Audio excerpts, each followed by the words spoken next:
Hey everybody, what's going on? It is James here with Crypto Common Sense, aka Three Peaks Trading, and I decided to sneak a quick video in this Saturday afternoon. And this video, I'm going to talk about a few numbers, and then we're going to look at the power of compounding returns, and we'll take a look at Bitcoin chart to kind of show how some of this math works. So, super quickly, I posted a post in my Facebook group here recently, kind of showing some of these numbers. So I want to go through them like just super quick. All right. So a lot of people lose sight of the fact that Bitcoin is not an anomaly in the fact that it's not a once in a lifetime opportunity anymore. It used to be, if you got in super, super early, it really was a life-changing opportunity, but anymore, that's not the case. And so just going off of some numbers, I'm going to show you the actual numbers behind this because, numbers will help you to keep your emotions out of the picture. So if you bought Bitcoin on the first day that it was on the Coinbase chart, you have been getting in around $370, and your annual growth rate would be around 64%, we'll call it, to today's price for 84.5. If you bought it in mania during 2017, which is when I first got heavily invested, started buying it in 2014 in January, so almost 11 years ago, but I didn't start investing heavily until May of 2017. It was $1,500 roughly, and you'd be up about 60% annual growth rate. If you got in during the mania or the blow-off phase during 2017, you had been getting in around $20,000, and your annual growth rate would be just under 20%. So basically Warren Buffett level returns passively.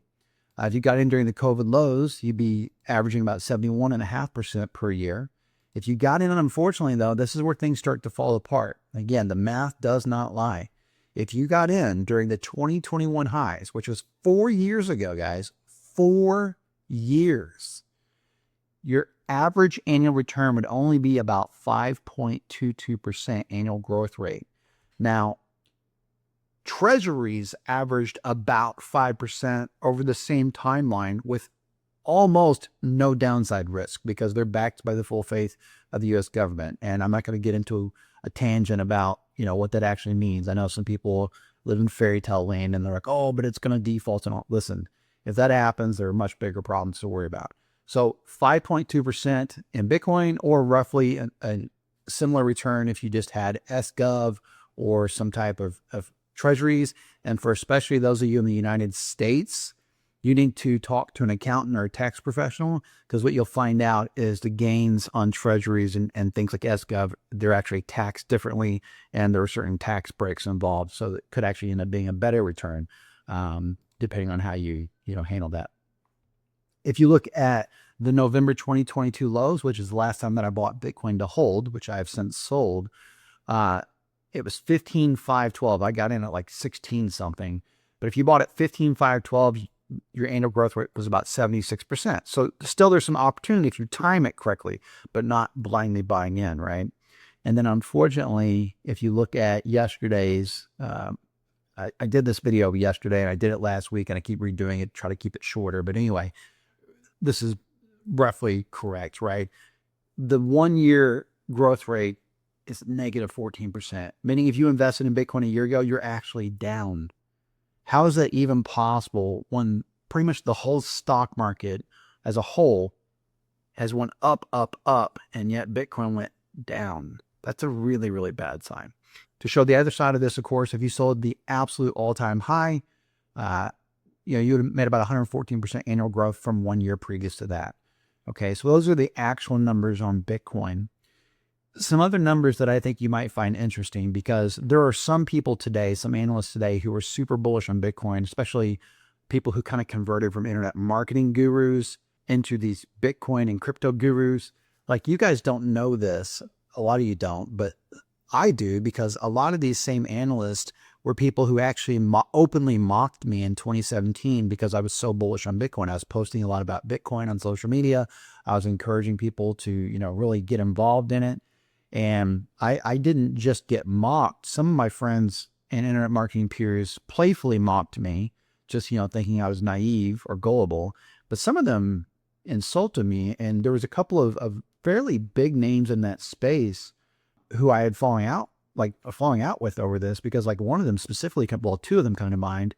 One of them basically said I was leading people off a cliff willfully, And another one said something similar, but said that I was just naive and leading people off a cliff. And of course, now some of these same people are out here and they're telling people to buy Bitcoin when it was over $100,000, which is crazy. But what makes that even more insane is back in 2017, when Bitcoin was around 1650, that's when I remember people starting to kind of get on my case about, singing the praises of Bitcoin. And they were essentially coming out and like saying how, the decision to get invested was terrible. But look, the average return of the market overall for like the last 100 years in stocks is about 10%. So think about this. To get an average return, like a 10% return, Bitcoin only needed to go up to $2,400 by 2022, because this is in 2017. And it only needed to hit roughly $3,900 by 2027. And that they thought that was just ridiculous to even consider that a possibility. But now think about this. If you're telling somebody to invest at $100,000, then price has to go up to over $200,000 in 10 years to get the same 10%. So somehow this seems realistic to the same people that this didn't seem realistic to. You see how weird that is? But I want to show you some math that will be super interesting, because I look at it like this. This is why I'm not super heavily invested in cryptocurrency, more specifically Bitcoin. And I do have some, like a very small amount of cryptocurrency. But the reason that I'm not heavily invested is because let's look at this for a second. Let's say that theoretically, let's say that Bitcoin somehow goes to a little over $1 million or $1.2 million in 10 years. So by 2035, it goes to this number. I don't think it's going to happen, but let's say it does. That would be an annual growth rate of about 30%. So as an investor / trader, I have to look at that number and say, do I think I can beat that in a safer route? Okay. And nothing is ever safe, but this leaves me totally exposed. This would be investing with no stop loss. So if I go over to my math here and I say, okay, 30%, let's say like me personally, let's say that I take one trade a week, hypothetically, and I trade 50 of the 52 weeks a year. So 50 trades a year total. And let's say that I'm only swing trading and I'm only looking for trades that I think I can get a 5-to-1 reward to risk ratio. So these would be swing trades like accumulation trades, momentum trades, things like that, typically in a bull market. So to get a 30% return, how many trades do I have to win? What percentage of my trades do I have to win? And the answer is roughly 25%. So then I ask myself, do I think I can win 1 out of every 4 trades?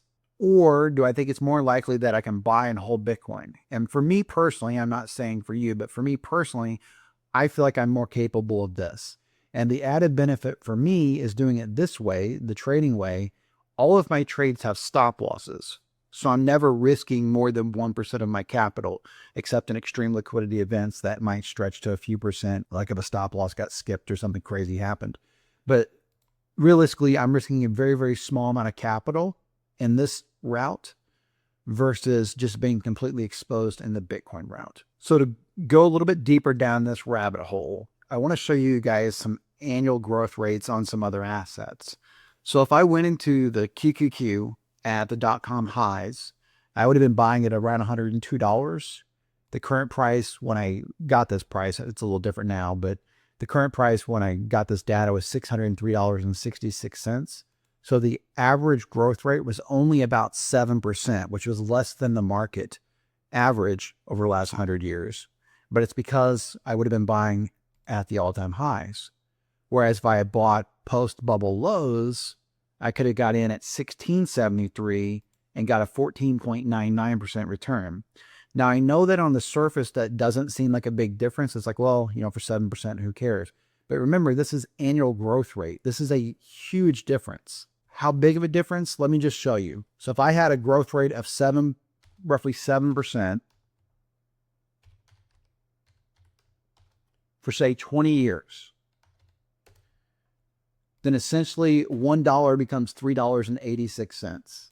If I have a growth rate of 15% or 14.99% for 20 years, $1 becomes $16.33. And this one, let's go ahead and give it the 0.17. So roughly $4 versus $16.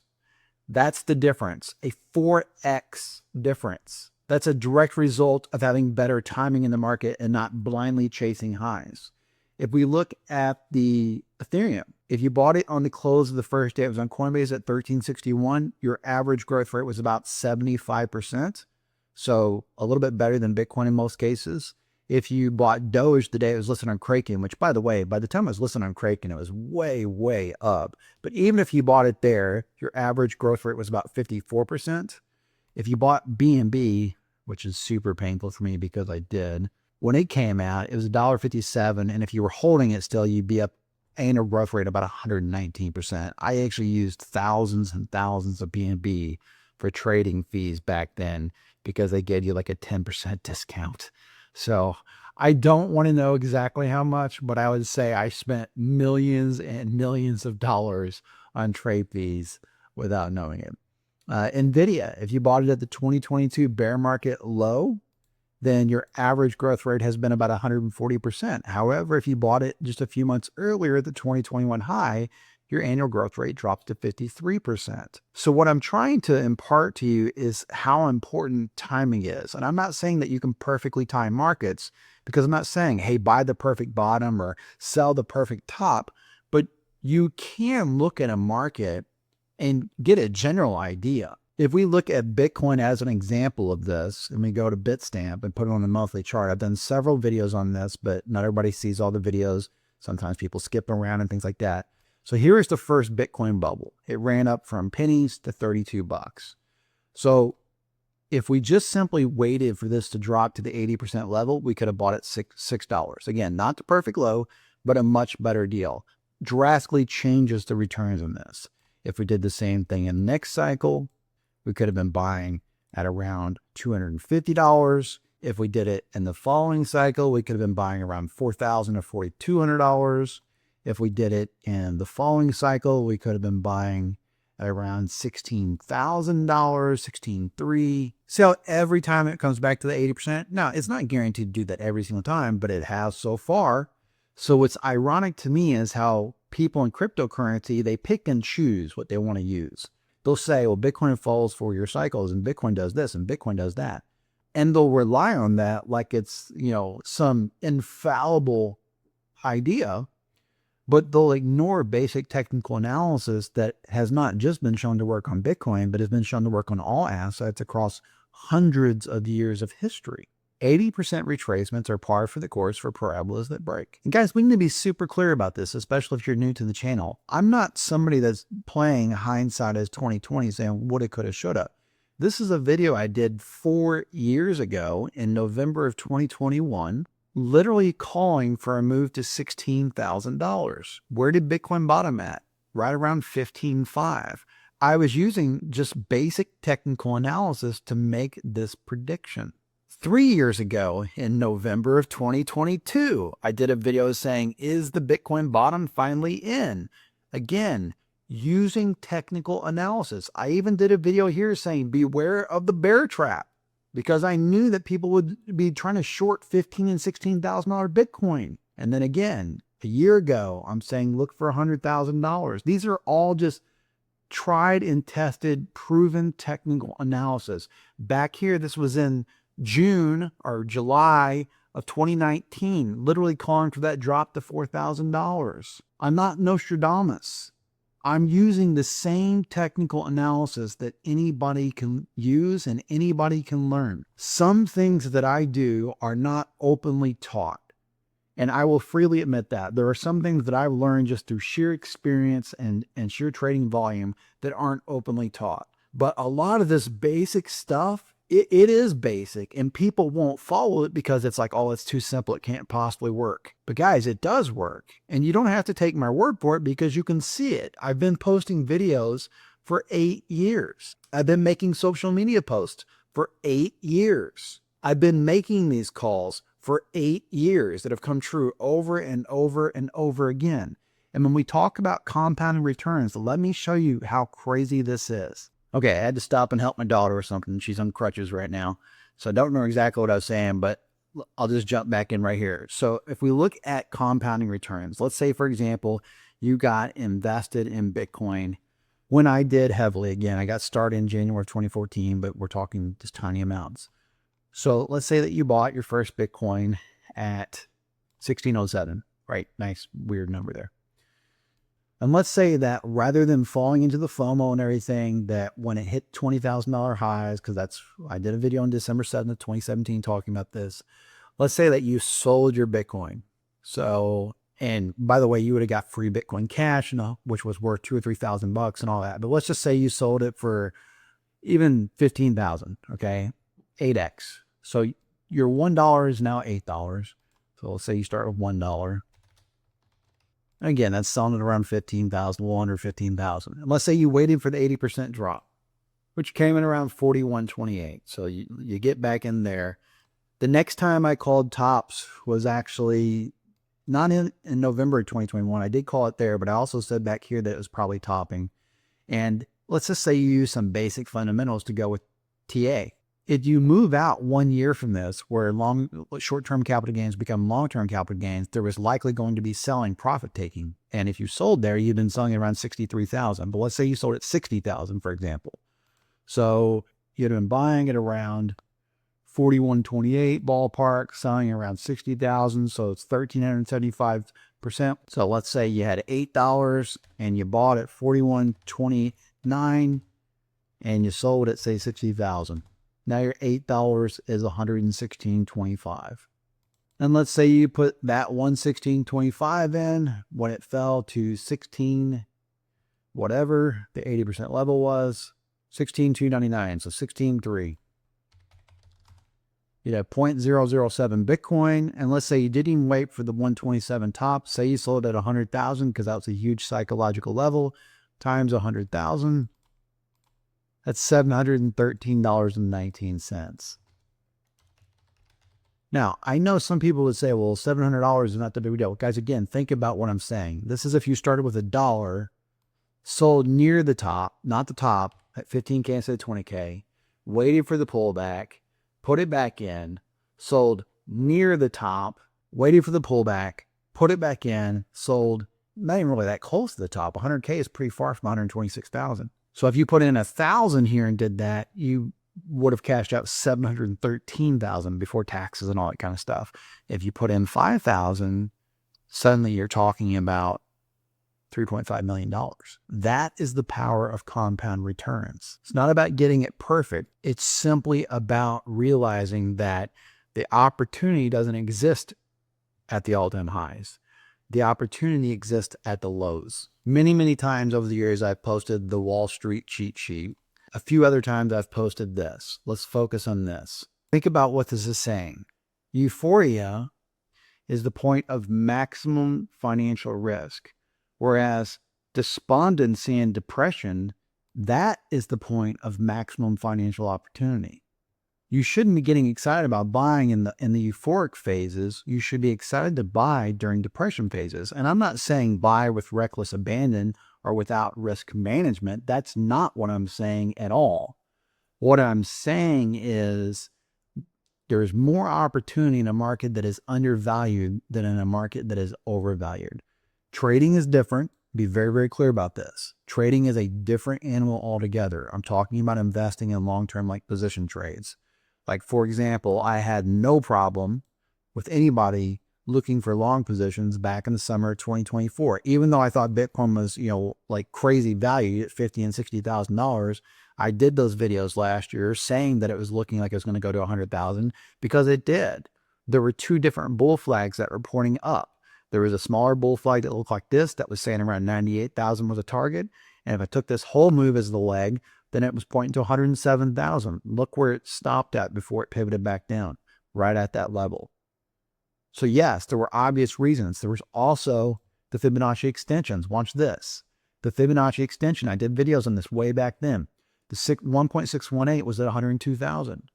So there's all these different technical analysis theories that all lined up with a move toward 100,000. So absolutely, it was a good idea, to trade this as a flag and look for that on a shorter time frame swing trade, which is different from investing. You can trade anywhere in a market, but if you're investing, the maximum opportunity lies in the undervalued and the maximum risk lies in the overvalued. So go ahead and give this video a thumbs up if you enjoyed it. With enough thumbs up, enough comments, enough subscribers, I will continue to crank out content because I truly enjoy helping people see the truth behind these markets. But please remember that with all my experience and all my videos and all my right calls and wrong calls, I am still some schmuck sitting in a spare bedroom. Nothing in the video is financial advice, and that means that you should always go out and do your own due diligence and seek out professional financial advice from a licensed financial advisor for making any type of investment in cryptocurrency, the stock market, precious metals, forex, or any other tradable asset.